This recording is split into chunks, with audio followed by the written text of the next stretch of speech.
إن الحمد لله نحمده ونستعينه ونستغفره ونعوذ بالله من شرور أنفسنا ومن سيئات أعمالنا من يهده الله فلا مضل له ومن يضلل فلا هادي له وأشهد أن لا إله إلا الله وحده لا شريك له وأشهد أن محمدًا عبده ورسوله أما بعد فإن خير الحديث كتاب الله وخير الهدي هدي محمد صلى الله عليه وعلى آله وسلم وشر الأمور محدثاتها وكل محدثة بدعة وكل بدعة ضلالة وكل ضلالة في النار. قال الله تبارك وتعالى: من عمل صالحا من ذكر أو أنثى وهو مؤمن فلنحيينه حياة طيبة وَلَنَجْزِيَنَّهُمْ أَجْرَهُمْ بِأَحْسَنِ مَا كَانُوا يَعْمَلُونَ.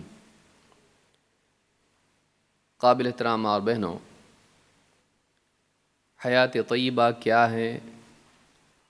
ایک اچھی زندگی پانے کے لیے دنیا میں بھی اور آخرت میں بھی ایک انسان کو کن چیزوں کا اہتمام کرنا چاہیے اور اچھی زندگی کے بنیادی اصول کیا ہیں؟ نبی کریم صلی اللہ علیہ وسلم کی احادیث کی روشنی میں ان اصولوں کا، ان ضابطوں کا مطالعہ ہم کئی ہفتوں سے کر رہے ہیں۔ انہی اصولوں میں سے ایک اصول یہ ہے کہ ایک انسان اسباب اور توکل دونوں کو جمع کرے۔ اللہ رب العالمین نے دنیا کو دار الامتحان اور دار الاسباب بنایا ہے۔ یہاں انسان کی آزمائش ہو رہی ہے اور اس امتحان میں اسے کامیاب ہونا ہے۔ اچھے حالات، برے حالات انسان پر ڈالے جاتے ہیں اور یہ حالات انسان کے شکر اور صبر کا امتحان ہوتے ہیں۔ اچھے حالات میں انسان اللہ کا شکر کرتا یا نہیں، اور برے حالات میں انسان اس مصیبت پر صبر کرتا یا نہیں۔ جو راحت میں شکر کرتا ہے اور مصیبت میں صبر کرتا ہے، ایسا انسان نہ صرف آخرت میں بلکہ دنیا میں بھی کامیاب ہوتا ہے، اس لیے کہ دنیا میں اسے شکر اور صبر کے نتیجے میں اندرونی طور پر سکون والی زندگی ملتی ہے۔ جب انسان شکر نہیں کرتا ہے، کمی کا احساس اسے ہمیشہ ستائے رہتا ہے، تو اس کو سکون نہیں ملتا ہے، چاہے وہ پایا ہوا ہو۔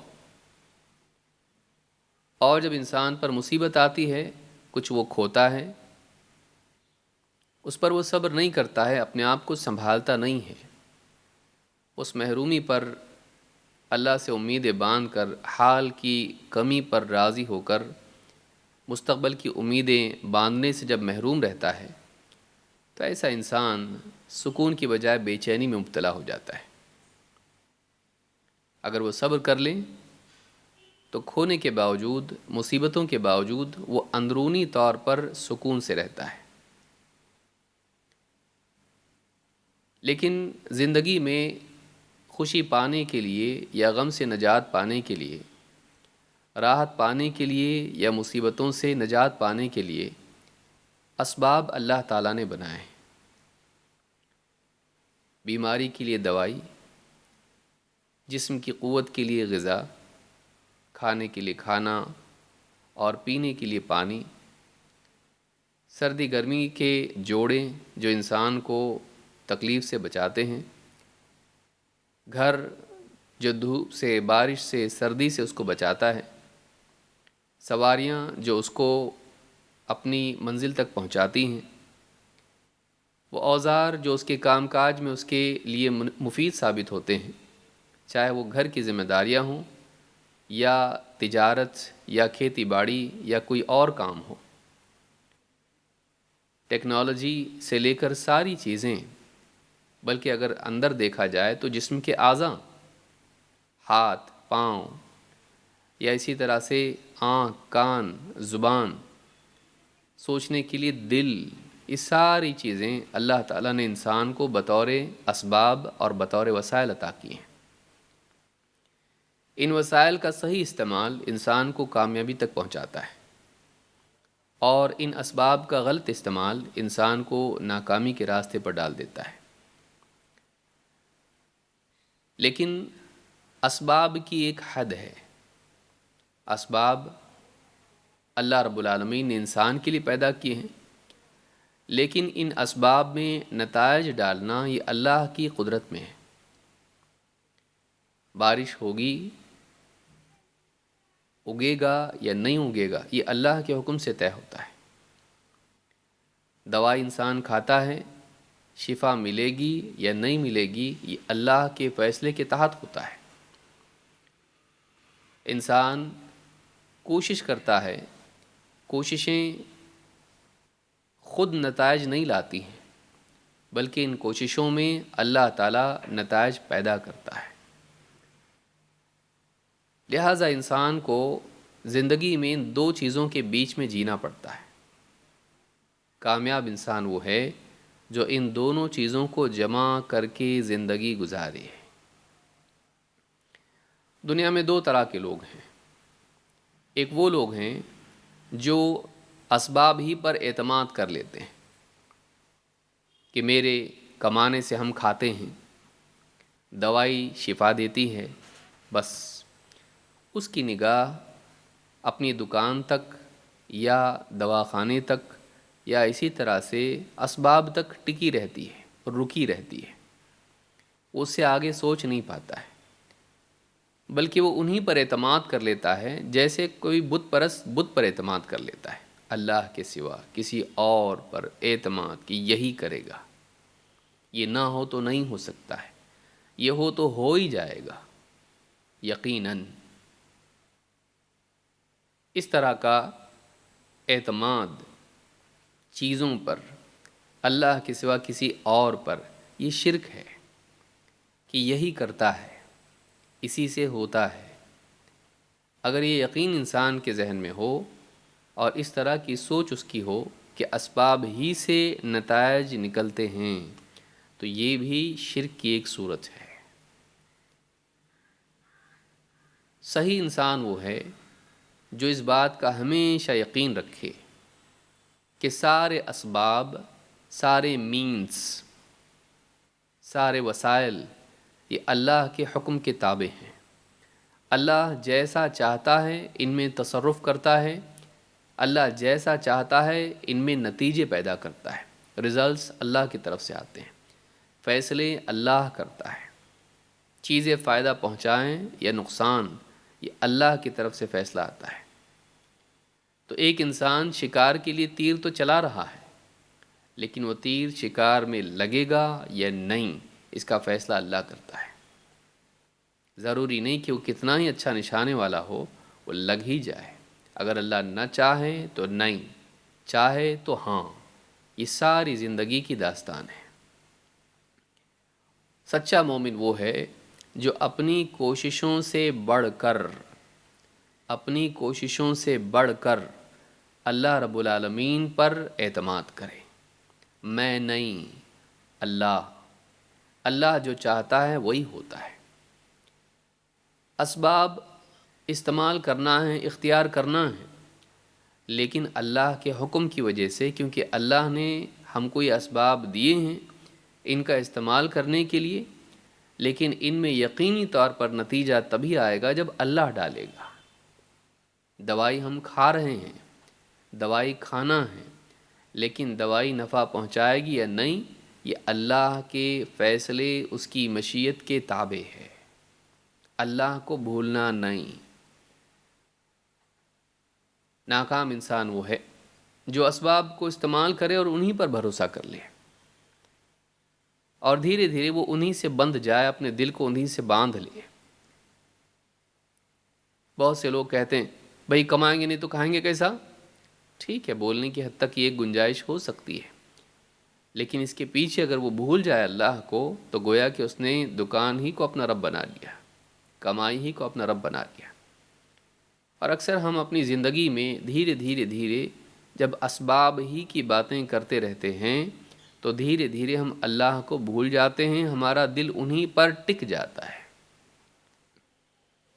ہمیشہ اس بات کو یاد رکھنا چاہیے کہ اسباب کی اپنی ایک اہمیت ہے، لیکن ان اسباب میں نتائج لانے والا اللہ ہے۔ تو اس اعتبار سے ہم دو چیزوں کو جمع کرنے والے بنتے ہیں، ایک اسباب اور دو ان سے اوپر اللہ کی مشیت اور اس کی قدرت۔ ہم اسباب کا انکار نہیں کرتے ہیں، یہ جاہل ہیں۔ اللہ نے اگر ہاتھ دیا ہے تو کھانے کے لیے، کام کرنے کے لیے، اگر اسباب کی ضرورت نہیں ہوتی تو اللہ پیدا ہی نہیں کرتا۔ اللہ نے دانت دیے ہیں چبانے کے لیے، اللہ تعالیٰ نے پاؤں دیے ہیں چلنے کے لیے، زبان دی ہے بولنے کے لیے، آنکھیں دی ہیں دیکھنے کے لیے، کان دیے ہیں سننے کے لیے، ہاتھ دیے ہیں سارے کام کرنے کے لیے۔ اگر اسباب کی دنیا میں اہمیت نہیں ہوتی تو اللہ تعالیٰ اسباب پیدا ہی نہیں کرتا، نہ انسان کے جسم میں نہ انسان سے باہر۔ لیکن اللہ تعالیٰ نے اسباب پیدا کیے تاکہ انسان ان اسباب کو، ان مینز کو استعمال کر کے کامیاب ہو، اپنی منزل تک پہنچے، اپنے مقصود تک پہنچے، اپنے مطلوب کو پائیں۔ لیکن اگر وہ انہی پر اعتماد کر لے تو یہاں سے مصیبت شروع ہوتی ہے۔ ان اسباب کو استعمال کرنا اور اللہ پر توکل کرنا، یہ دونوں جمع کرنا، یہ کامیابی ہے۔ اس کی موٹی مثال آپ دیکھیں کہ ہمارے گھر میں ہم کو لائٹ آن کرنی ہوتی ہے، پنکھا چلانا ہوتا ہے تو ہم اس کے لیے بٹن دباتے ہیں۔ بٹن دبایا، پنکھا آن ہو گیا، ہوا آنے لگی، گرمی ختم۔ گھر میں اندھیرا ہے، بٹن دبا دیا، ٹیوب لائٹ آن ہو گئی، گھر میں روشنی۔ اب ہم یہ سمجھ لیں، اور بچہ ہم کو دیکھ رہا ہے، وہ دیکھ رہا ہے کہ بٹن دبانے سے ہوتا ہے، لیکن ایک دن ایسا ہو رہا ہے کہ وہ بٹن دبا رہا ہے بار بار بار بار بار بار، نہ پنکھا چالو ہوتا ہے اور نہ لائٹ۔ کہہ رہا ابو یہ تو بٹن دبانے کے باوجود بھی نہیں چل رہا ہے۔ تو ہم کہتے ہیں بیٹا بجلی نہیں ہے، جہاں سے بجلی آتی ہے وہاں سے نہیں آئی ہے، صرف بٹن دبانے سے نہیں ہوگا، وہاں سے بجلی بھی آنی پڑے گی۔ اگر لائٹ گئی بھی ہو، الیکٹریسٹی نہ ہو، تو آپ 1,00,000 مرتبہ بھی بٹن دبائیں، کچھ ہونے والا نہیں، وہاں سے بجلی ہی نہیں ہے۔ آپ کا بٹن دبانا کافی نہیں ہے، وہاں سے بجلی کا آنا بھی ضروری ہے۔ اگر کرنٹ ہی نہیں ہوگا، الیکٹریسٹی اگر نہیں ہوگی تو محض آپ کے بٹن دبانے سے کچھ نہیں ہوتا ہے۔ یہ موٹی مثال ہے جو آدمی زندگی میں جانتا ہے، لیکن وہ گورنمنٹ کے بارے میں جانتا ہے، MSEB کے بارے میں جانتا ہے، لیکن وہ اللہ کے بارے میں نہیں جانتا ہے۔ ہم جو بھی اسباب اختیار کر رہے ہیں وہ بٹن دبانے کی طرح ہے، دھیرے دھیرے دھیرے دھیرے ہم یہ سمجھنے لگتے ہیں کہ بٹن دبانے سے ہی ہوتا ہے، یہ بھول جاتے ہیں کہ اس میں الیکٹریسٹی اگر نہ ہو تو 1,00,000 بٹن دباؤ، کچھ ہونے والا نہیں۔ اگر اللہ نہ ڈالے تو ہم بٹن دباتے رہیں، ہم اگر اسباب اختیار کریں، اللہ نہ دے، نہیں مل سکتا ہے۔ تو جہاں بجلی کا بٹن دبانا ضروری ہے، وہیں اللہ کی طرف سے اس چیز کا عطا کیا جانا بھی ضروری ہے۔ اللہ ہی اگر نہ دے تو آپ کچھ نہیں کر سکتے۔ لہٰذا یہ ایک موٹی مثال ہے جس کو سمجھنے کے لیے، تقریب کے لیے، تقریب الاذہان کے لیے بات ہے کہ صرف ہمارے کرنے سے نہیں ہوتا ہے، اللہ کی طرف سے بھی نتائج آنا چاہیے۔ اللہ اگر نہ دے اور ہم کوشش کر لیں، نہیں ملتا ہے۔ لیکن چونکہ دنیا دارالاسباب ہے، ان اسباب کے درمیان جیتے جیتے جیتے، کوششوں کو دیکھتے دیکھتے دیکھتے، بٹن دباتے دباتے ہم یہ سمجھنے لگتے ہیں کہ بٹن دبانا ہی کافی ہے، اور بھول جاتے ہیں کہ اللہ کی طرف سے ملنے سے، دینے سے ملتا ہے، اللہ کی طرف سے آنے سے ملتا ہے، صرف بٹن دبانے سے نہیں۔ اس حقیقت کو زندگی میں ہمیشہ یاد رکھنا چاہیے۔ اب دنیا میں دو طرح کے لوگ ہیں، ایک وہ لوگ ہیں جو اسباب ہی کو کافی سمجھ لیتے ہیں، اور دوسرے وہ لوگ ہیں کہ جو اللہ پر بھروسہ کر کے بیٹھ جاتے ہیں، کوشش نہیں کرتے۔ دونوں غلط ہیں۔ وہ بھی غلط ہیں جو کوشش کو اصل سمجھ لیں اگر ہم تجارت نہ کریں تو اللہ کیسے پالے گا؟ ویسے جیسے تیری ماں کے پیٹ میں تجھ کو پالا تھا، ویسے جیسے پرندوں کو، جانوروں کو، سمندر کی مچھلیوں کو، سب کو اللہ پالتا ہے۔ کوشش ذریعہ ہے، لیکن کوشش کے بغیر بھی اللہ کر سکتا ہے، اور تجھ کو تیری ابتدا میں کر کے دکھایا اللہ نے۔ تو ماں کے پیٹ میں تھا، نہ وہاں کوئی کچن تھا نہ ہوٹل تھی، وہاں اللہ رب العالمین نے تجھ کو سنبھال کے رکھا، زندہ رکھا۔ جیسے کوئی پیشنٹ آئی سی یو میں ہوتا ہے، وہ پیٹ میں تھا بالکل،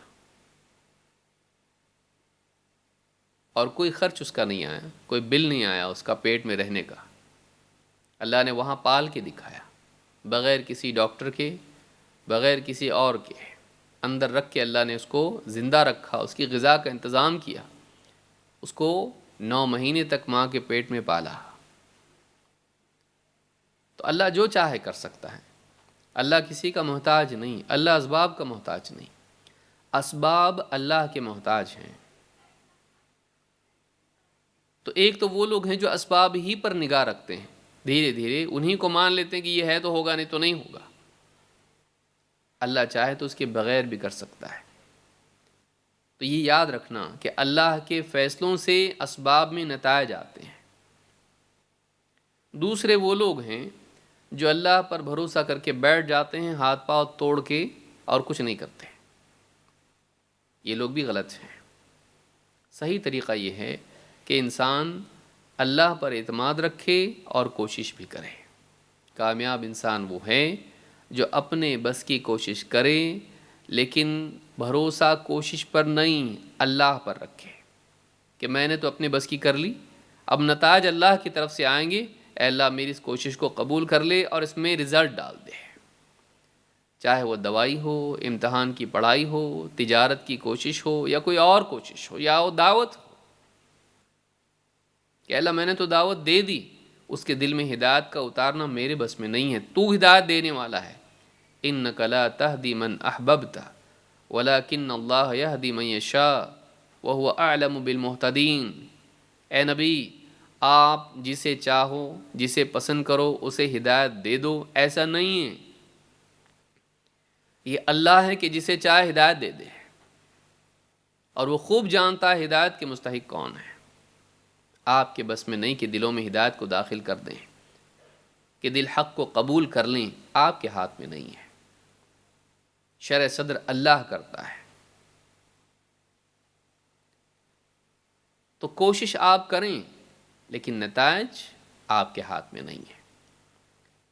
چاہے دین کا معاملہ ہو یا دنیا کا، چاہے تجارت کا ہو یا علاج کا، کوئی بھی معاملہ زندگی کا ہو، نتائج اللہ کی طرف سے آتے ہیں، بندے کو کوشش کرنا ہے۔ تو نہ کوشش چھوڑنا ہے، نہ توکل چھوڑنا ہے۔ توکل کا مطلب ہے اللہ کے حوالے اپنے معاملے کو کر دینا، اللہ پہ بھروسہ رکھنا، نتائج اللہ کی طرف سے آئیں گے۔ یہی بات ہم کو حدیث میں ملتی ہے۔ اللہ کے نبی صلی اللہ علیہ وسلم کی حدیث، اعقلها وتوکل، اونٹ کو باندھ اور اللہ پہ بھروسہ رکھ۔ امام الترمذی نے اس کو روایت کیا ہے، اور یہ حدیث حسن درجے کی ہے۔ یہ پوری حدیث کیسی ہے؟ انس بن مالک رضی اللہ تعالیٰ عنہ فرماتے ہیں، قال رجل یا رسول اللہ اعقلها واتوکل او اطلقها واتوکل۔ ایک آدمی اللہ کے نبی صلی اللہ علیہ وسلم کے پاس آیا اور کہا، اللہ کے رسول، میں اونٹنی کو باندھ کے اللہ پہ بھروسہ رکھوں یا اسے کھلا چھوڑ کے؟ یعنی اللہ پہ بھروسہ رکھنا اس اعتبار سے کہ یہ کہیں نہیں جائے گی، میں اس کو کھو نہیں دوں گا، یہ گم نہیں ہوگی، کیونکہ اونٹنی باندھ کے بھی رکھیں تو رسی توڑ کے بعض اوقات بھاگ جاتی ہے۔ تو میں اس کو باندھ کے رکھوں تاکہ محفوظ رہیں، یا پھر اسے کھلا چھوڑ دوں کہ اللہ بچانا چاہے گا، محفوظ رکھنا چاہے گا تو رکھے گا، نہیں تو نہیں رکھے گا، تو کیا میں اس کی حفاظت کے لیے کوشش کروں کہ نہیں؟ پریکاشن لوں یا نہیں، مینس اسباب اختیار کروں یا نہیں، بس اللہ کے بھروسے چھوڑ دوں، یا میرے بس میں جو ہے حفاظت کے طور پر اس کو بھی کروں؟ بتائیے کیا کروں؟ قال اعقلها وتوکل، آپ نے فرمایا اس کو باندھ اور اللہ پر بھروسہ رکھ۔ تو یہاں پر آپ دیکھیں گے یہ کتنا پیارا دین اللہ نے ہم کو دیا ہے، جو اتنا بڑا مسئلہ اتنی آسانی سے حل کر دیا کہ دنیا میں وہ لوگ بھی ہیں جو مادہ پرست ہیں۔ ویسٹرن کنٹریز میں آپ دیکھیے، کچھ نہیں میں کروں گا تو ہوگا، نہیں تو نہیں ہوگا۔ ان کی زندگی اکثر بے چین ہوتی ہے، کیونکہ جب انسان اپنے اوپر بھروسہ رکھتا ہے تو ایسا انسان کمزور پڑ جاتا ہے، کیونکہ انسان کو اللہ تعالیٰ نے کمزور بنایا ہے۔ وَخُلِقَ الْإِنسَانُ ضَعِيفًا، انسان کا حوصلہ اس کے اعتماد کے مطابق ہوتا ہے، وہ کس پر بھروسہ کیے ہوئے ہے۔ آپ پریشان ہوں اور آپ کے سامنے ایسا کوئی ہو جو کچھ نہیں کر سکتا اور کہے کہ ڈرو مت میں ساتھ میں ہوں، تو آپ کو کیا ہمت آئے گی؟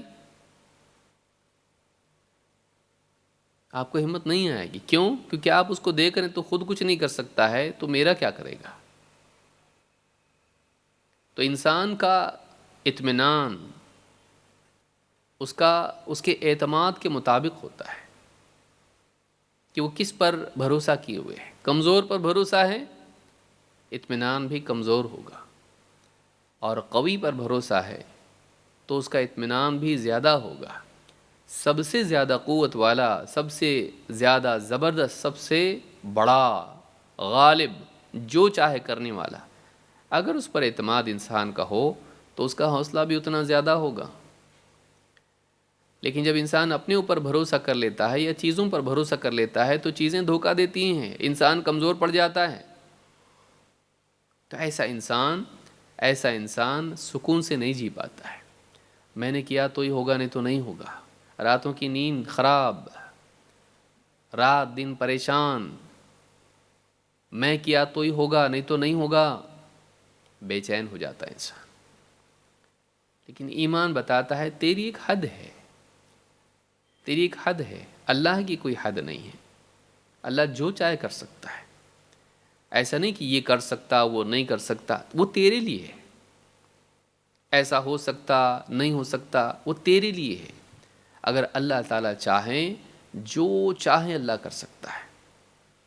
اللہ کو کوئی روکنے والا نہیں، اللہ کے لیے کوئی رکاوٹ نہیں۔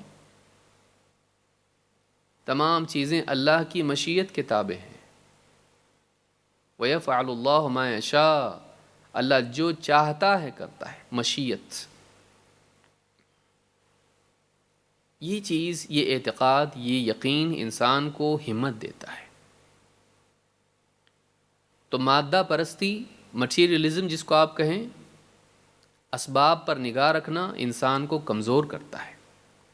اللہ پر نگاہ رکھنا انسان کو حوصلہ دیتا ہے، اس کو زیادہ مضبوط بناتا ہے۔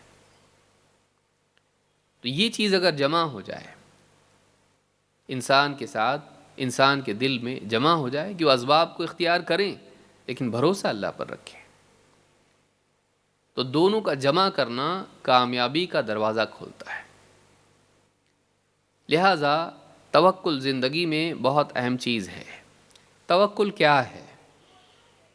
ابن رجب رحمہ اللہ فرماتے ہیں، وَحَقِيقَةُ التَّوَكُّلِ وَصِدْقُ اعْتِمَادِ الْقَلْبِ عَلَى اللَّهِ عَزَّ وَجَلَّ، توکل کی حقیقت یہ ہے کہ دل اللہ عز و جل پر سچے طور پر اعتماد کرے، اللہ پر بھروسہ اس کا سچا ہو، فی استجلاب المصالح ودفع المضار، نفع والی چیزوں کے حاصل کرنے میں اور نقصان والی چیزوں کو دفع کرنے میں، من امور الدنیا والآخرۃ کلیہا، چاہے وہ امور دنیا کے ہوں، دنیاوی معاملات ہوں یا آخرت کے معاملات ہوں، سب کے سب، ان سب میں فائدے کی چیز پانے کے لیے اور نقصان کی چیز سے بچنے کے لیے وہ اللہ کی طرف اعتماد کرے، اللہ کی طرف متوجہ ہو، اللہ پر اعتماد رکھے۔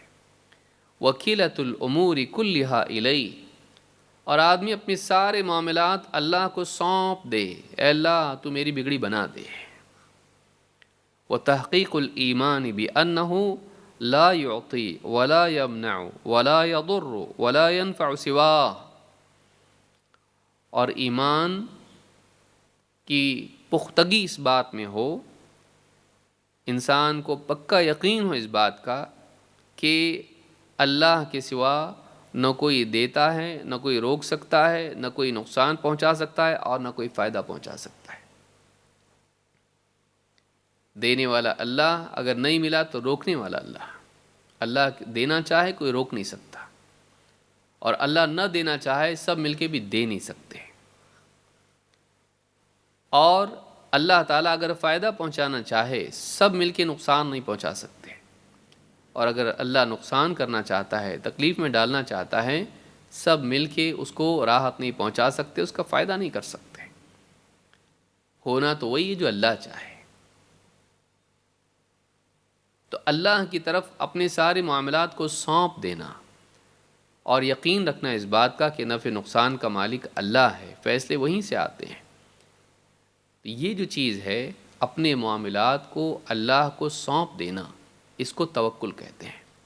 اے اللہ تو ہی میری بگڑی بنا، تو ہی میرا کام کر، تو ہی میرے مسئلے کو حل کر دے، تو چاہے تو کر سکتا ہے، تو کر۔ اس کو توکل کہتے ہیں، اللہ کو اپنے معاملات سونپ دینا۔ قرآن کریم میں اللہ رب العالمین نے اس بات کا وعدہ کیا ہے کہ جو بندہ اپنے معاملات اللہ کو سونپ دیتا ہے، اللہ تعالیٰ اس کے لیے کافی ہو جاتا ہے۔ اللہ تعالیٰ فرماتا ہے وَمَن يَتَوَكَّلْ عَلَى اللَّهِ فَهُوَ حَسْبُهُ، جو اللہ پر توکل کرتا ہے اللہ اس کے لیے کافی ہو جاتا ہے، اللہ کے بعد کسی اور کی ضرورت نہیں رہتی۔ بندہ اگر اللہ تعالیٰ کو اپنا معاملہ سونپ دے، اللہ میں نے تجھ پہ بھروسہ کیا تو میرے مسئلے کو حل کر دے، تو پھر اللہ تعالیٰ بندے کو دھوکہ نہیں دیتا ہے، مایوس نہیں کرتا ہے، بلکہ اللہ تعالیٰ اس کے لیے کافی ہو جاتا ہے۔ ابن قیم رحمۃ اللہ علیہ فرماتے ہیں فَلَوْ تَوَكَّلَ الْعَبْدُ عَلَى اللَّهِ تَعَالَى حَقَّ تَوَكُّلِهِ، اگر بندہ اللہ پر واقعی ویسے توکل کرے جیسا کرنے کا حق ہے، وَكَادَتْهُ السَّمَاوَاتُ وَالْأَرْضُ وَمَنْ فِيهِنَّ، اور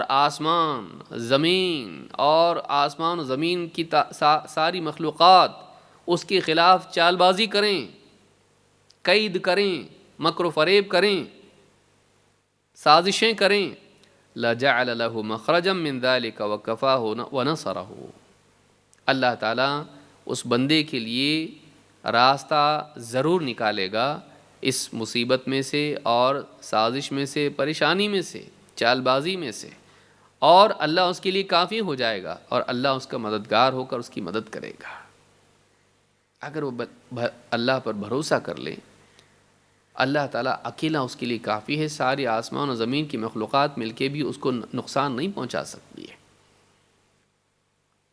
ابراہیم علیہ السلام کا قصہ دیکھیے، عیسیٰ علیہ السلام کو دیکھیے،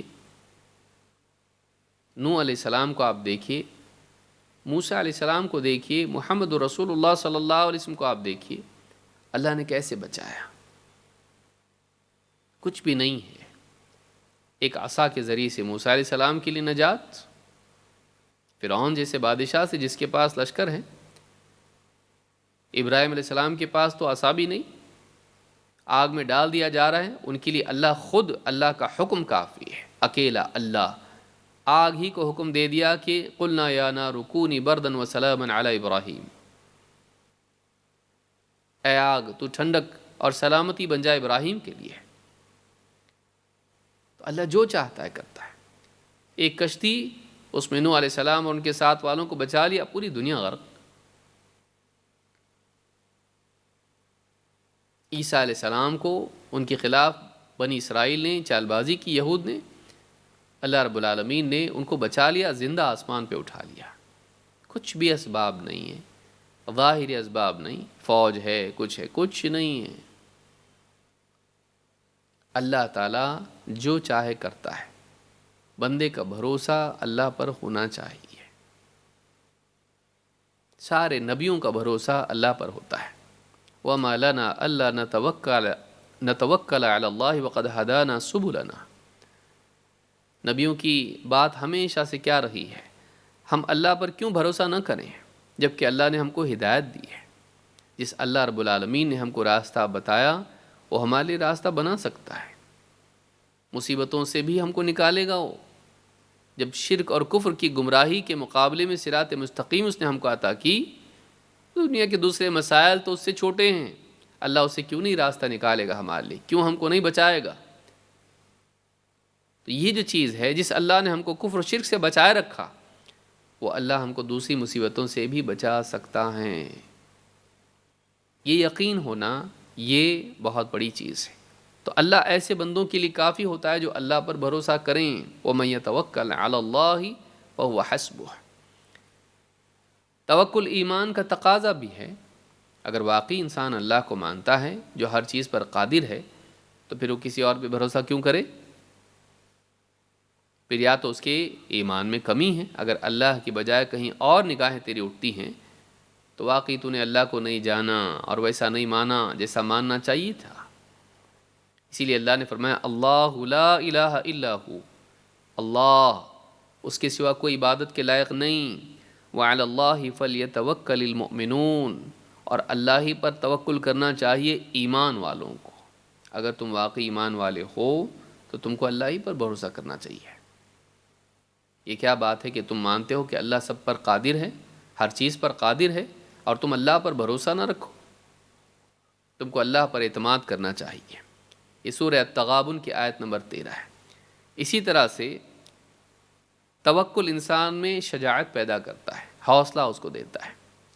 اللہ تعالیٰ فرماتا ہے قُل لَن يُصِيبَنَا إِلَّا مَا كَتَبَ اللَّهُ لَنَا۔ اے نبی آپ کہیے لَن يُصِيبَنَا إِلَّا مَا كَتَبَ اللَّهُ لَنَا، ہم کو کوئی مصیبت نہیں پہنچ سکتی ہے سوائے اس مصیبت کے جو خود اللہ نے ہمارے اوپر لکھ دی ہے۔ هُوَ مَوْلَانَا، وہ ہمارا کارساز ہے، ہمارے کاموں کا بنانے والا، ہمارا نگہبان۔ وعلی اللہ فلیتوکل المؤمنون، ایمان والوں کو اللہ ہی پر بھروسہ رکھنا چاہیے۔ ایمان والوں کو اپنے سارے معاملات اللہ ہی کے سپرد کرنا چاہیے۔ سورۃ التوبہ آیت نمبر 51 سے معلوم ہوا کہ جب اللہ پر انسان کو توکل ہوتا ہے تو وہ مصیبتوں کے تعلق سے گھبراتا نہیں ہے۔ بھئی ہو کہ کیا ہوگا، اللہ کی قدرت سے باہر تو کچھ نہیں ہوگا نا، اللہ کے علم سے باہر تو کچھ نہیں ہوگا کہ اللہ کو معلوم نہیں اور مصیبت ہم پہ آ گئی، ایسا تو ہو نہیں سکتا ہے۔ اللہ نہیں چاہتا تھا پھر بھی مصیبت ہم پر آئی، ایسا تو نہیں ہوگا۔ اللہ کے علم اور اس کی مشیت اور اس کی قدرت سے باہر تو کچھ نہیں ہونے والا ہے۔ تو جب ہم نے اللہ کو اپنا کارساز بنا لیا ہے، اپنا مولا بنا لیا ہے، اپنا والی بنا لیا ہے، اللہ کو ہم اپنا کاموں کا بنانے والا مان چکے ہیں، تو ہم کو اللہ پہ بھروسہ ہے، وہ ہمارے کاموں کو بنائے گا۔ ہمارے گمان اگر اچھے ہوں تو اللہ اچھا معاملہ کرے گا، ہماری دعاؤں کے بدلے ہماری دعاؤں کو اللہ ضائع نہیں کرے گا، ہماری مدد کرے گا، ہماری حفاظت کرے گا۔ ہم اللہ پر ایمان لے آئے، اللہ پر توکل کیا، اللہ ہمارے توکل کو ضائع نہیں کرے گا۔ انسان کو یقین ہوتا ہے کہ جو اللہ چاہتا وہی ہوتا بھائی، اور کچھ ہونے والا تو ہے نہیں، اللہ کی مشیت سے باہر کیا ہوگا۔ تو انسان کو ایک حوصلہ ہوتا ہے کہ وہ اللہ جو بڑا رحیم ہے، جو بڑی قدرت والا ہے، جو عدل و انصاف والا ہے، وہ اللہ جو چاہتا ہے ہوتا ہے، تو مجھے ڈر نہیں ہے، مجھے ڈر نہیں ہے۔ کیوں؟ وہ بڑا رحیم ہے اور وہ کبھی ظلم نہیں کرتا۔ تو جو بھی میرے ساتھ ہوگا وہ ظلم نہیں ہوگا۔ تکلیف بھی آئے گی تو اللہ کو معلوم ہے، راحت بھی ہے تو اللہ کو معلوم ہے، وہ اللہ ہی کی طرف سے آئے گی، ہم راضی ہیں۔ اور اللہ قادر ہے کہ میرے خلاف اگر کوئی کچھ کر رہا ہے، اللہ مجھ کو بچانا چاہے بچا سکتا ہے۔ وہ اللہ پر بھروسہ انسان کو ہمت دیتا ہے، نہیں تو انسان دنیا میں گھبرا جائے گا۔ اللہ پر بھروسہ اسباب کی قلت کے باوجود انسان کو حوصلہ دیتا ہے، اور اللہ تعالیٰ سے دوری، اپنی ذات پر اعتماد، اسباب پر اعتماد، اسباب کی کثرت کے باوجود انسان کو شک شبہ اور تشویش میں اور عدم اعتمادی میں مبتلا کر دیتا ہے۔ ہمیشہ بے چینی رہتی ہے، سب تو کیا لیکن معلوم نہیں کیا ہوتا۔ ارے کیا ہوگا، اللہ جو چاہے ہوگا، آدمی چادر اوڑھ کے سو جاتا ہے جو اللہ پہ بھروسہ رکھنے والا ہوتا ہے، کل دیکھیں گے باقی جو بھی ہوگا ہو۔ یہ جو چیز ہے اللہ پر اعتماد انسان کو حوصلہ دیتی ہے۔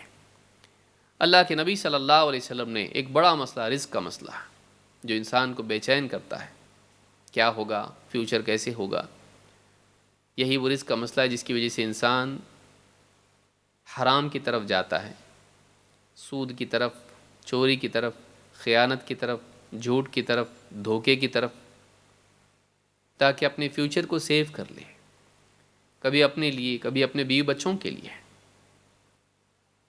اور ان کے بارے میں سوچ سوچ کے پریشان ہوتا ہے، کیا ہوگا ان کا، کیا ہوگا۔ اللہ ہے، اللہ کرنے والا ہے، اللہ مسائل کا حل کرنے والا ہے، اللہ تعالیٰ شفا دینے والا ہے، اللہ تعالیٰ رزق دینے والا ہے، اللہ تعالیٰ کامیابی دینے والا ہے، اللہ مدد کرنے والا، اللہ حفاظت کرنے والا ہے۔ اگر یہ یقین انسان کو ہو تو انسان اسباب کی کمی کے باوجود بھی خوشحال زندگی گزار سکتا ہے، سکون و چین والی زندگی گزار سکتا ہے۔ رزق کا مسئلہ بڑا سنگین مسئلہ ہے، اور آپ دیکھیں صبح اٹھ کے آپ اپنے گھر کی کھڑکی سے جھانک کے دیکھیں، لوگ دوڑ رہے ہیں، کوئی یہاں کوئی وہاں، کیوں؟ رزق کے لیے، ورنہ گھر میں سوئے رہتے سب لوگ۔ صبح سویرے اسکول کے لیے بچے جا رہے ہیں، کیوں؟ وہ بھی تو اسی لیے جا رہے ہیں، پڑھ لکھ کے کچھ بننا ہے اور کمانا ہے اور کھانا پینا اور خوشحال رہنا ہے۔ تاجر تجارت کے لیے، مزدور مزدوری محنت کے لیے، ڈاکٹر انجینئر ٹیچر سب دوڑ رہے ہیں کہ نہیں گیا تو میری تنخواہ کٹے گی۔ پیسہ، رزق، یہ پیسہ ہوگا تو کھانا پینا، دوائی، علاج، سب گھر کی ذمہ داریاں، کرایہ، لائٹ کا بل، یہ سب کیسے کروں گا میں؟ پیسہ چاہیے مجھ کو، رزق بڑا مسئلہ ہے۔ رزق کے اعتبار سے دونوں چیزوں کو جمع کرنا، کوشش بھی اور توکل بھی۔ ایک حدیث سے یہ بات معلوم ہوتی ہے، اللہ کے نبی صلی اللہ علیہ وسلم فرماتے ہیں، لو انکم کنتم توکلون علی اللہ حق توکلہ لرزقتم کما یرزق الطیر تغدو خماصا وتروح بطانا۔ اگر تم اللہ تعالیٰ پر ویسے توکل کرو جیسا توکل کرنا چاہیے، جیسا توکل کرنے کا حق ہے، اگر واقعی تم ویسے توکل کرو تو اللہ تعالیٰ تم کو ویسے رزق دے گا جیسے پرندوں کو رزق دیتا ہے۔ کیسے؟ تغدو خماصا وتروح بطانا، وہ صبح سویرے خالی پیٹ اپنے گھونسلوں سے نکلتے ہیں، لیکن شام لوٹتے ہیں تو سیر ہو کر لوٹتے ہیں۔ امام احمد، ترمذی، ابن ماجہ اور حاکم نے اس کو روایت کیا ہے۔ اس حدیث میں یہ بتایا گیا ہے کہ پرندے صبح سویرے اپنے گھونسلے سے نکلتے ہیں اور دن بھر رزق کی تلاش کرتے ہیں، اور شام لوٹتے ہیں تو سیر ہو کر۔ اس میں دونوں چیزوں کو جمع کیا گیا۔ پرندے اپنے گھونسلوں میں انتظار نہیں کرتے کہ رزق ان تک پہنچے، لیکن وہ اللہ پر توکل کرتے ہیں، کل کا آج جمع نہیں کرتے۔ آپ سوچیں، پرندے ہر دن نکلتے، اپنا رزق تلاش کرتے اور لا کے کھاتے، ان کو توکل ہے اللہ جس نے آج دیا وہ کل بھی دے گا۔ یہاں یہ بات نہیں کہ آپ کل کے لیے نہ رکھیں، اسلام میں کل کے لیے رکھنا جائز ہے، لیکن یہ کہ ایک انسان پرندوں کو بھی تو دیکھے۔ دنیا میں انسانوں سے زیادہ تو پرندے ہیں، ان کو پالتا کون ہے؟ وہ کل کے لیے جمع کر کے نہیں رکھتے، اتنے سے چھوٹے سے گھونسلے میں کیا رکھیں گے وہ؟ لیکن انہیں یقین ہوتا ہے کہ جس اللہ نے آج ہم کو دیا ہے وہ کل بھی دے گا۔ اس کے پاس کمی نہیں ہے، وہ ضرور ہم کو دے گا۔ اور اس یقین کے بعد وہ گھونسلے میں بیٹھے نہیں رہتے ہیں، چلو اپنا رزق آئے گا، نہیں، وہ اپنے گھونسلے کو چھوڑ کے نکلتے ہیں، کوشش بھی کرتے ہیں۔ تو اس سے دونوں باتیں معلوم ہوئی، وہ یہ کہ انسان کو پرندوں کی طرح راستہ اپنانا چاہیے، وہ اللہ پر توکل کرے، گھبرائے نہیں اپنے کل کے بارے میں، ان کے پاس نہیں رہے کہ وہ پریشان نہیں ہیں، اور ہمارے پاس سالوں کا ہو کے بھی ہم پریشان ہیں، میرے پاس صرف 5 سال کا ہے، 6 سال کا نہیں ہے، ہم پریشان ہیں۔ اتنی ساری چیزیں ہمارے پاس ہیں کہ شمار کرنے کے لیے ہم کو دن لگیں گے، لیکن پھر بھی ہماری کروٹیں پریشان ہیں، پھر بھی ہم بے چین ہیں، فیوچر کا کیا ہوگا۔ تو یہ چیزوں پر بھروسہ رکھنے کا نتیجہ ہے۔ اگر اللہ پر بھروسہ رکھیں تو اللہ تعالیٰ جب چاہتا ہے غیب سے اسباب پیدا کر سکتا ہے، اور کرتا ہے اللہ۔ تو دونوں چیزیں جمع ہوں، دنیا میں کامیاب ہونے کے لیے دونوں چیزیں ضروری ہیں۔ یہ نہیں کہ انسان پڑھائی نہیں کرے، ایگزام کو نہیں گیا اور اچانک غیب سے پرچہ نکل آیا ادھر اور پاس ہو کے گھر پہ بھی رزلٹ آ گیا، یہ نہیں ہوتا، عادتاً ایسا ہوتا نہیں۔ اللہ چاہے تو ہو سکتا ہے، ہوتا نہیں ہے ایسا، یہ بیوقوفی ہے کہ چلو ماشاءاللہ اب معلوم پڑ گیا توکل کرو، پڑھائی مت کرو، بیوقوف ہے یہ۔ پرندے گھونسلہ چھوڑ کے جاتے ہیں تو تعلیم والوں کو پڑھنا پڑے گا، خالی آپ ربی زدنی علما ربی زدنی علما کریں پیپر پہ جا کر سال بھر کچھ پڑھے نہیں، تو آپ کی تقدیر ہے اگر دے دے اللہ آپ کو، اس پر بھی تو اور بات ہے، لیکن یہ طریقہ نہیں ہے، یہ طریقہ نہیں ہے کہ اسباب بھی اختیار کریں۔ یہ نہیں کہ گھر پہ پڑا ہوا ہے اور جاب کے لیے کوشش نہیں کر رہا ہے اور کہتا اللہ چاہے گا تو دے گا، یہ نادان ہے۔ یہ پرندوں کی مثال کو یاد رکھ، پرندوں کی مثال کو یاد رکھ، دوا نہیں کھاتا ہے، علاج نہیں کرتا ہے اور کہتا اللہ چاہے گا تو شفا دے گا، یہ طریقہ صحیح نہیں ہے۔ حدیث میں کہا گیا کہ اللہ تعالیٰ نے جو بھی بیماری نازل کی ہیں اس کے لیے اللہ نے دوا اور شفا بھی نازل کی ہیں، تو دوا کرو، دوا کرو کے لیے کہا گیا، یہ نہیں کہا دوا مت کرو، اللہ پہ بھروسہ کرو۔ اسلام کتنا پیارا دین ہے کہ جو ہمیں اسباب کو رب بنانے سے بھی محفوظ رکھتا ہے، اور بیوقوفوں کی طرح اسباب کو ترک کر کے صرف اللہ اللہ کرنے والا ایسا بھی نہیں بناتا، بلکہ جو اللہ نے اسباب پیدا کیے ہیں ان کو صحیح طور پر یوٹیلائز کرنے والا ہم کو بناتا ہے، تاکہ اس جدید دور میں ہم بیوقوف ثابت نہ ہوں۔ بھئی اللہ تعالیٰ اگر رزق سامنے پہنچا بھی دے ہمارے، کیا فرشتہ کے لقمہ بنا کے کھلائے گا اور چبائے گا کون پھر؟ سوچیے، تجھ کو بھی تو کچھ کرنا پڑے گا نا۔ تو جو اللہ نے ہم کو موقع دیا ہے، جو اسباب دیے ہیں، ان کو بھی استعمال کرنا ہے۔ لیکن غلطی انسان کیا کرتا ہے، اسباب میں جیتے جیتے جیتے انہی اسباب کو اصل سمجھ لیتا ہے اور اللہ کو بھول جاتا ہے۔ یہ مسٹیک ہے، یہ نہیں کرنا چاہیے۔ اسباب بہترین طور پر استعمال کریں، اچھے سے اچھی پڑھائی کریں، اچھے سے اچھی تجارت کی کوشش کریں، اچھے سے اچھا جاب میں پرفارمنس دیں، اچھے سے اچھا سب کچھ کوشش کریں، بیماری کے لیے دوائی اچھے سے اچھی کریں، لیکن پھر سب کچھ کرنے کے بعد بھروسہ اللہ پر رکھیں۔ میں نے تو اپنے بس کی کر لی، اب اے اللہ تو جو چاہے گا وہی ہوگا، ان میں نتائج اے اللہ تو ڈال، ان سے نہیں ہوتا ہے، یہ بس سبب ہے۔ جیسے کسان زمین میں ہل چلاتا ہے، بیج ڈالتا ہے، کھاد ڈالتا ہے، اور اس کے بعد زمین برابر کر کے انتظار کرتا ہے، اے اللہ اب بارش تو ہی برسا، اگنے کے لیے بارش ضروری ہے، میں نے اپنی بس کی کر لی، اب تو برسا دے، اوپر سے بادلوں کو بھیج دے۔ تو اللہ پر اعتماد کرنا ضروری ہے اور اسباب کا اختیار کرنا بھی ضروری ہے، یہ دونوں چیزیں جمع کرنا عقل مندی ہے۔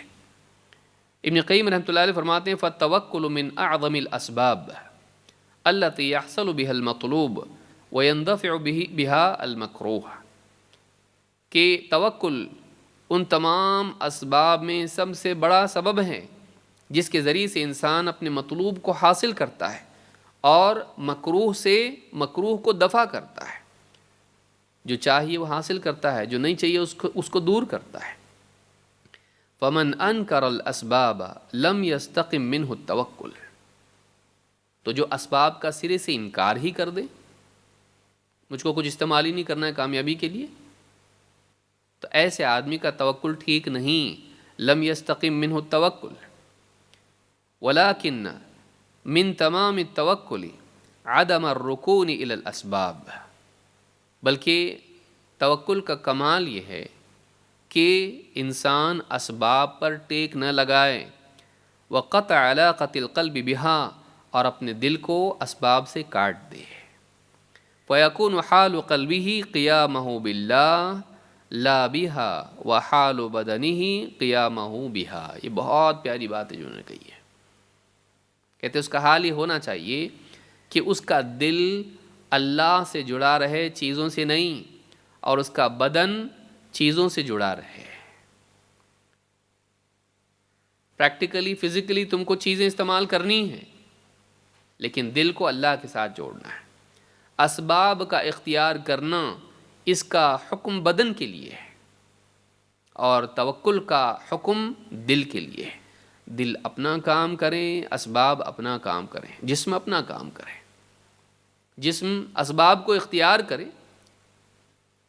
ہاتھ سے دوائی آپ اٹھا رہے ہیں، کھا رہے ہیں، یہ جسم کا کام ہے. لیکن دل یہ کہہ رہا ہے کہ دوائی تو میں کھا رہا ہوں لیکن شفا دینے والا اللہ ہے. لا شفاء الا شفاؤک، تیری شفا کے سوا کوئی شفا ہے ہی نہیں. تو دوا شفا نہیں دے گی، شفا اللہ دے گا.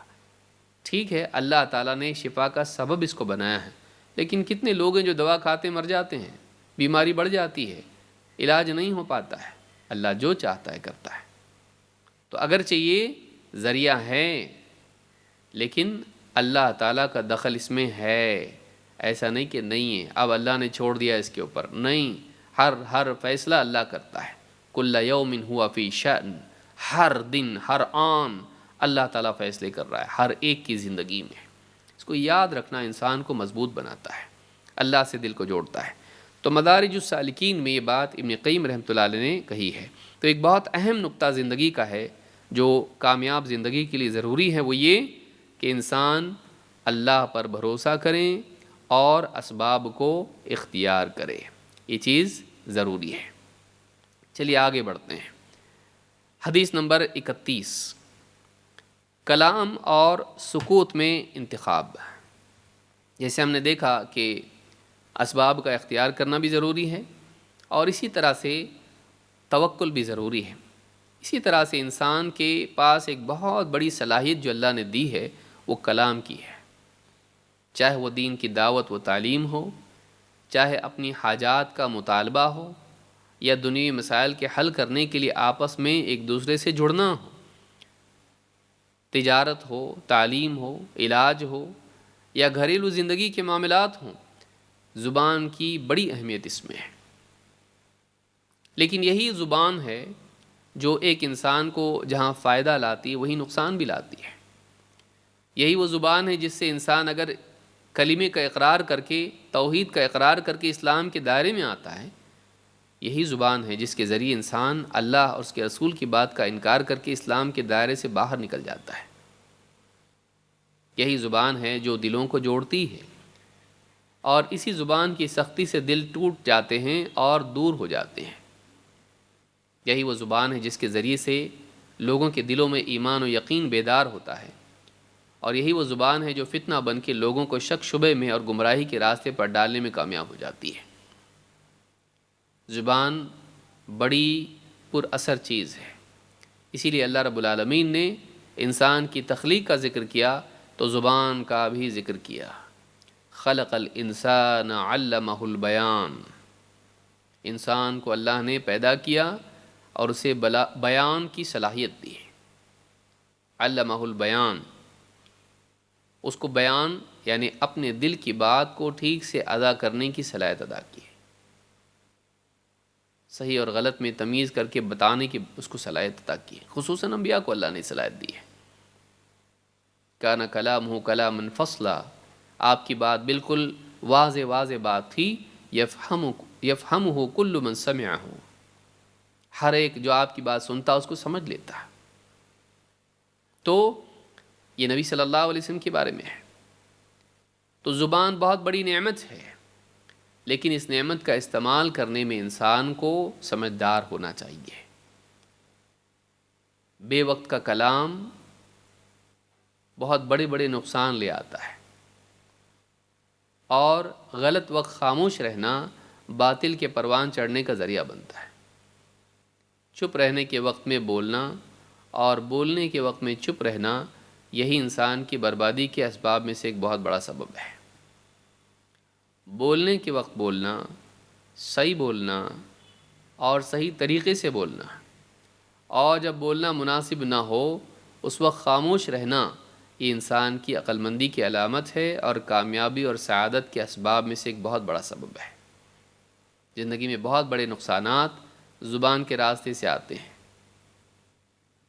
بہت بڑے نقصان زبان کے راستے سے آتے ہیں، چاہے وہ اللہ سے تعلق کا معاملہ ہو یا بندوں سے تعلق کا معاملہ ہو. زبان اس میں بہت بڑا رول ادا کرتی ہے. تو ایک بہت اہم چیز کامیابی کے اعتبار سے یہ ہے کہ انسان صحیح وقت میں صحیح بات بولے اور خاموشی کے وقت میں خاموش رہے.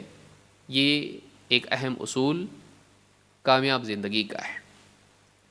اللہ کے نبی صلی اللہ علیہ وسلم فرماتے ہیں، قولوا خیرا تغنموا واسکتوا عن شر تسلموا.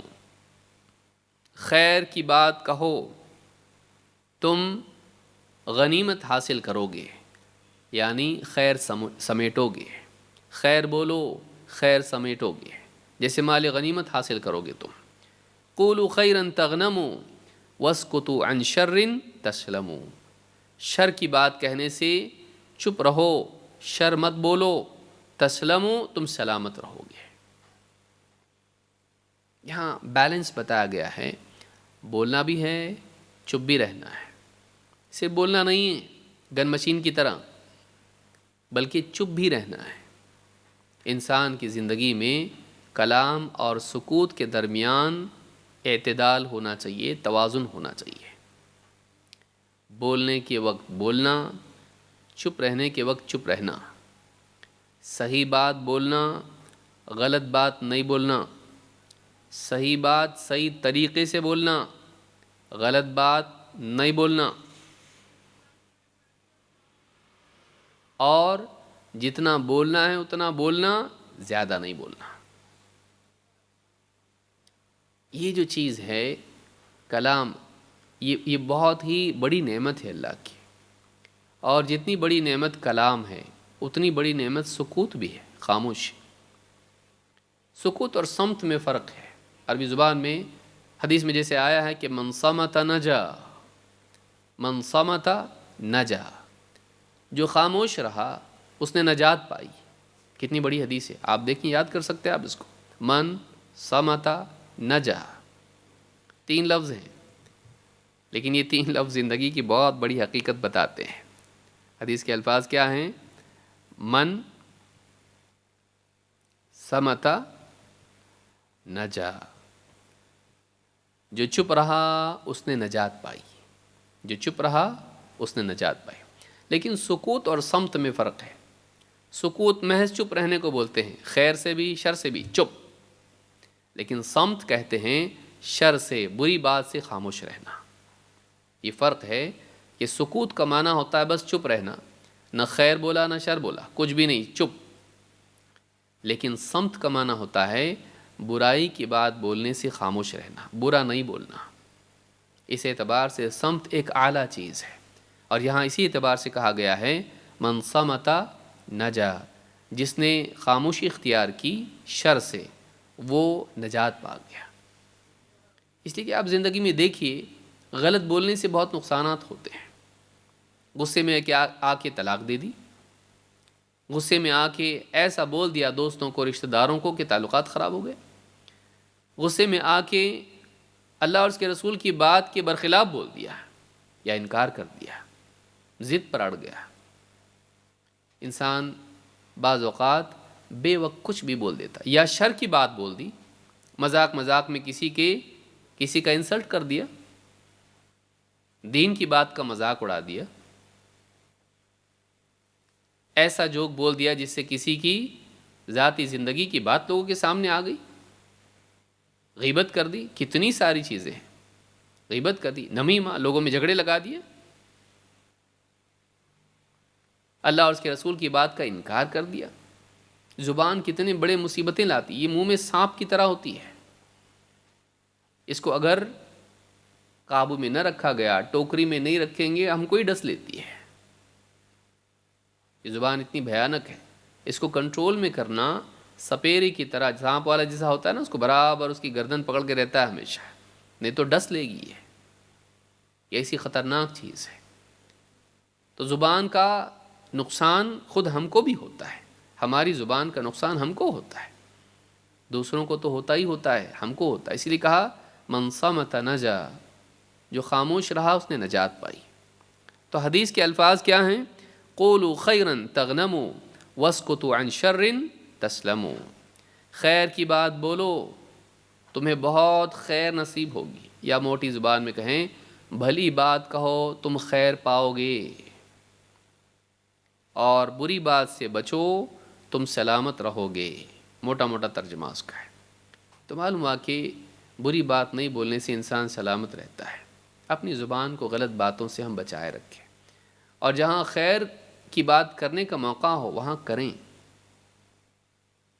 کسی پر جھوٹا الزام لگ رہا ہے اور آپ کو معلوم ہے وہ جھوٹ ہے، اور آپ خاموش ہیں، میں کیوں پڑھوں بیچ میں؟ آپ بولیں نہیں ایسا نہیں، ایسا ہے۔ لوگ دفاع نہیں کرتے ایک دوسرے کا، واقعی موقع ہوتا ہے لیکن انسان سوچتا ہے کہاں بیچ میں پڑھ کے جھنجھٹ جھمیلا۔ نہیں، آپ کو معلوم ہے ایک چیز غلط ہے، آپ خاموش ہیں، اللہ اور اس کے رسول کا مذاق اڑایا جا رہا ہے، وہاں آپ بولیں تو مسئلہ حل ہو سکتا ہے، فتنہ بڑھے گا نہیں گھٹے گا۔ آپ خاموش ہیں، میں کیوں پڑھوں بیچ میں، میرا کیا لینا دینا؟ آپ بولیں وہاں پہ، نہیں بھائی یہ بات صحیح نہیں ہے، یہ صحیح ہے۔ اکثر اوقات ہم اپنے آپ کو بچانے کے لیے بولنے کی جگہ نہیں بولتے ہیں، اور اپنے آپ کو نمایاں کرنے کے لیے ہم نہیں بولنے کی جگہ بولتے ہیں،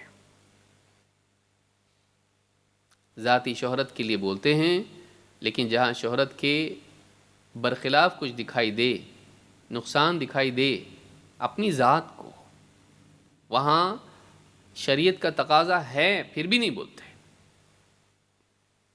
آدمی کو دیکھنا چاہیے کہ کہاں بولنا ہے کہاں چپ رہنا ہے، کہاں بولنا ہے کہاں چپ رہنا ہے۔ یہی تو حکمت ہے، یہی تو وزڈم ہے کہ انسان کو معلوم ہو کہاں بولنا ہے کہاں چپ رہنا ہے۔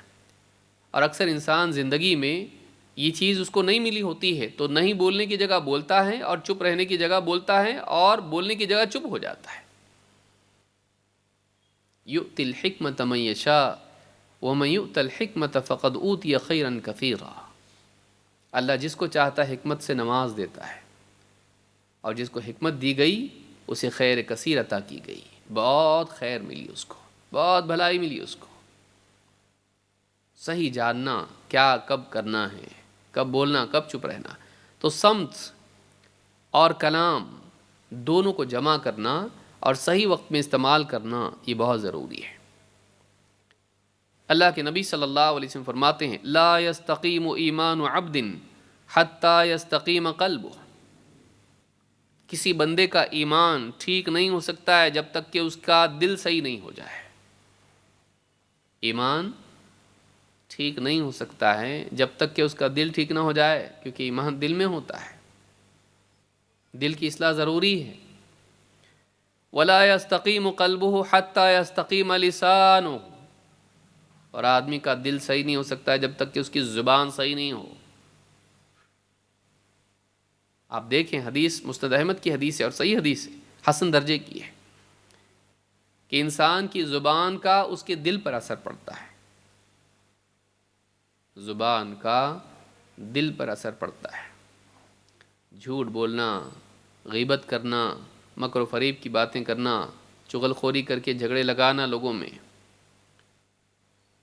لوگوں کے چھپانے کی باتوں کو نمایاں کرنا، لوگوں سے لڑنا، لوگوں کا دل دکھانا، دین کا مذاق اڑانا، غلط باتیں بیان کرنا، اس طرح کی جتنی چیزیں ہیں، کیا یہ صرف زبان سے نکلنے والے الفاظ ہیں؟ نہیں، یہ بندوق کی گولیوں اور تیروں سے بدتر ہے، بھیانک ہے، جو سیدھے آپ کے دل میں جا کے لگتے ہیں اور آپ کے دل کو چھلنی کر دیتے ہیں۔ اس کا اثر صرف ان پر نہیں ہوتا ہے جن کی طرف اس کا رخ ہوتا ہے، بلکہ یہ آپ کو بھی نقصان پہنچاتے ہیں، آپ کو بھی نقصان پہنچاتے ہیں، آپ کا دل بگڑتا ہے۔ تو معلوم ہے کہ زبان کا اثر دل پر ہوتا ہے، اور دل جب بگڑ جائے تو دل کا بگاڑ ایمان کا بگاڑ پیدا کرتا ہے۔ تو معلوم ہے کہ زبان کا اثر انسان کے ایمان پر پڑتا ہے۔ اگر زبان کا صحیح استعمال کر، ایک دن آپ گزار کے دیکھیے، صبح سے لے کے رات سونے تک، اٹھنے سے لے کے آج طے کر لیں آپ کسی دن، میں بالکل اپنی زبان کو صحیح استعمال کروں گا، صحیح استعمال کروں گی، غلط بات نہیں، ایک بھی نہیں۔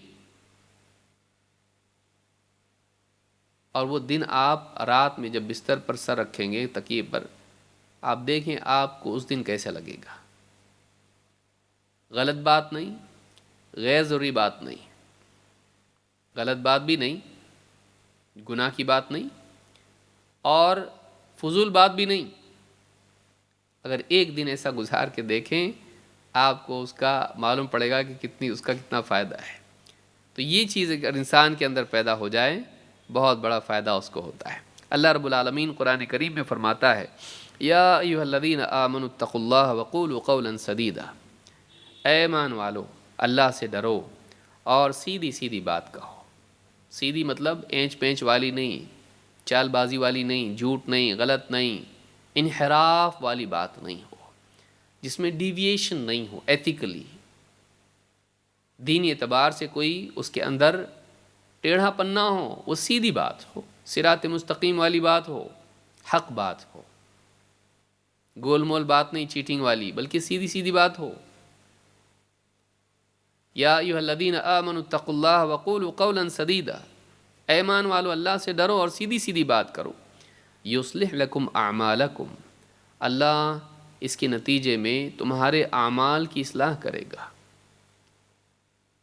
معلوم ہے کہ زبان کا استعمال صحیح کرنا انسان کی عملی زندگی کو بھی صحیح کرتا ہے۔ آپ زبان کو صحیح کریں، آپ کی عملی زندگی صحیح ہوگی۔ لیکن زبان کا صحیح ہونا تقویٰ پر مبنی ہوتا ہے، اسی لیے پہلے کیا کہا؟ اے ایمان والو اللہ سے ڈرو، کیونکہ زبان کا کنٹرول جب تک کہ انسان کے دل میں خوف نہ ہو، انجام کا ڈر نہ ہو، برے انجام سے انسان ڈرتا نہ ہو، وہ زبان کا صحیح استعمال نہیں کرتا ہے۔ اللہ سے ڈرو اور سیدھی بات کرو۔ یصلح لکم اعمالکم، اللہ تمہارے اعمال کی اصلاح کرے گا، اعمال میں سدھار پیدا کرے گا۔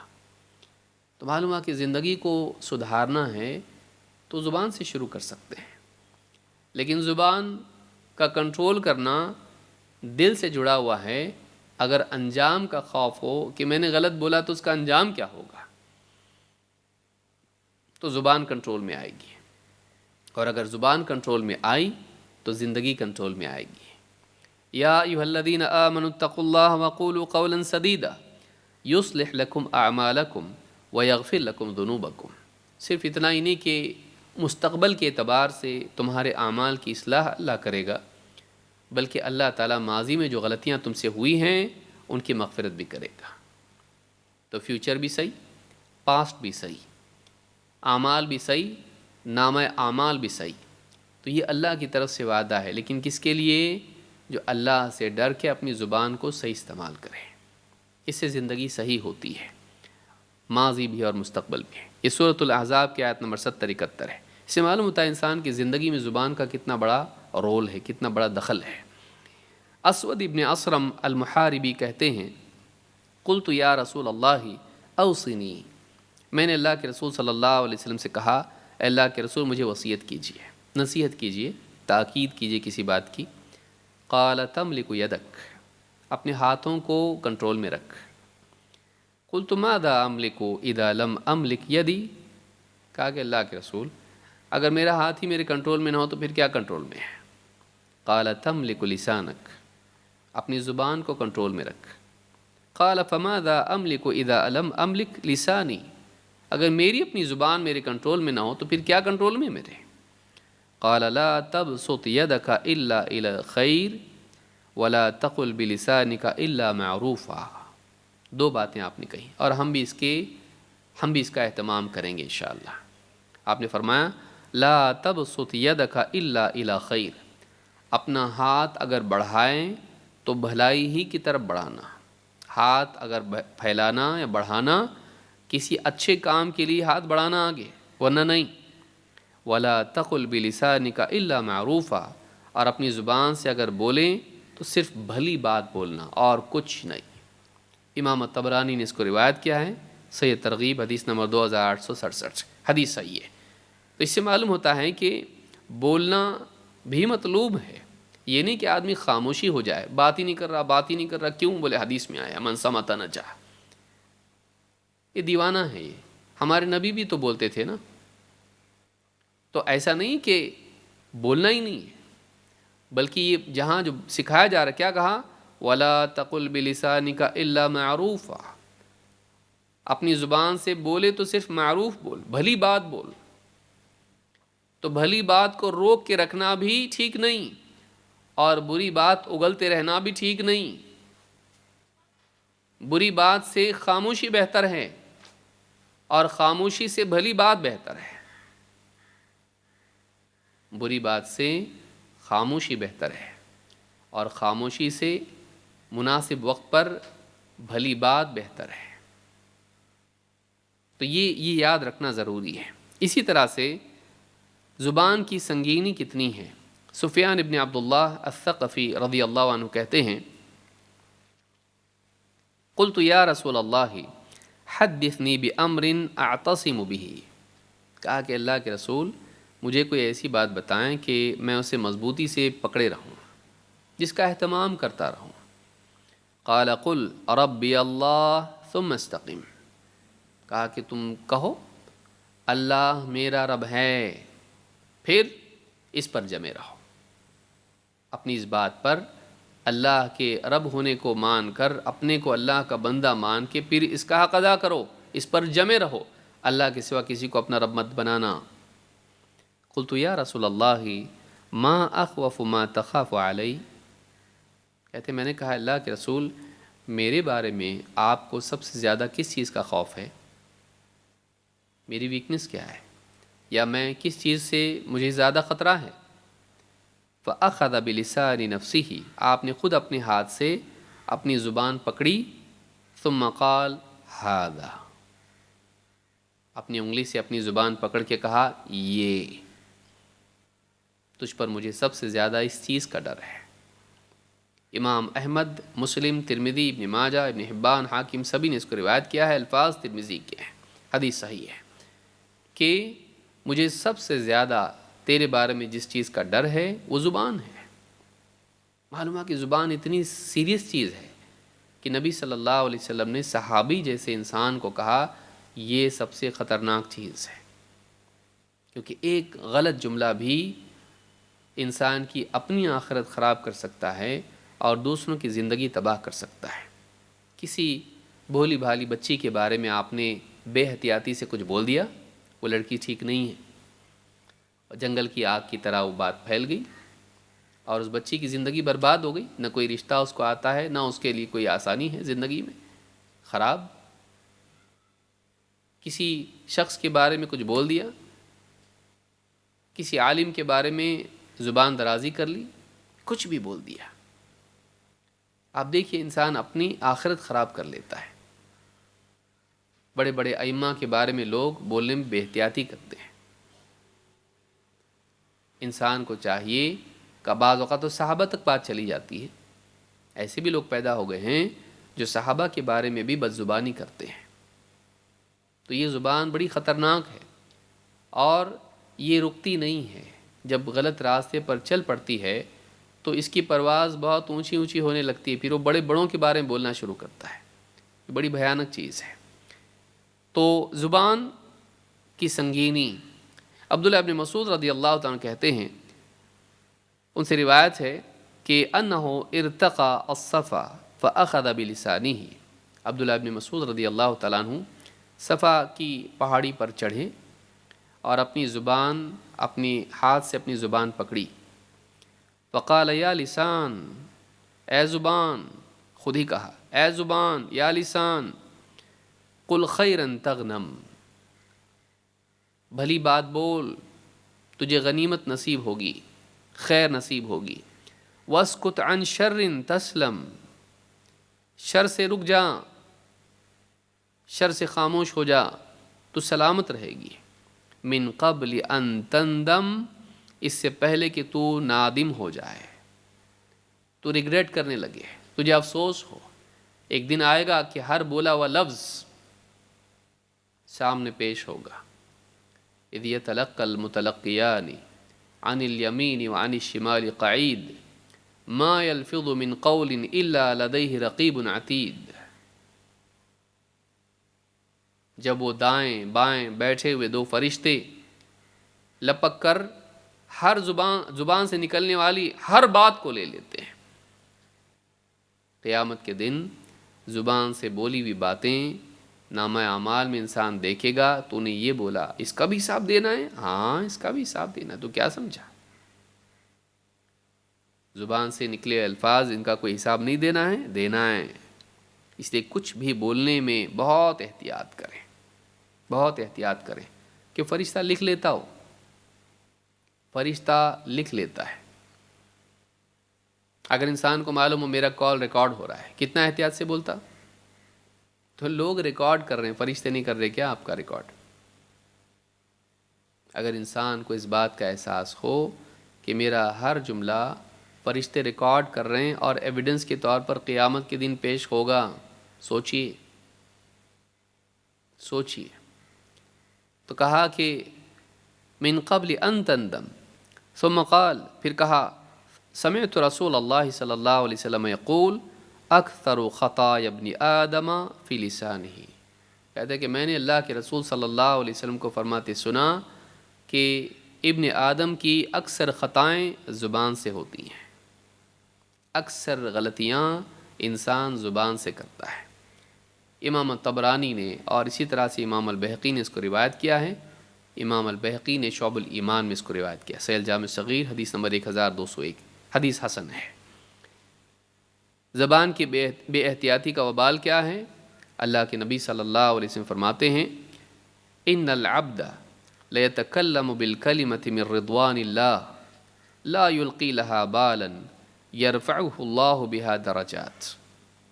بندہ اپنی زبان سے ایک بات نکالتا ہے جو اللہ کی رضا والی ہوتی ہے، وہ اس کو اتنی اہمیت نہیں دیتا ہے، اتنا عظیم، اتنا بڑا نہیں سمجھتا اس بات کو، لیکن اللہ کے نزدیک وہ بات ایسی قیمتی ہوتی ہے کہ اللہ تعالیٰ اس بات کے ذریعے سے اس بندے کے درجات کو بہت بڑھا دیتا ہے.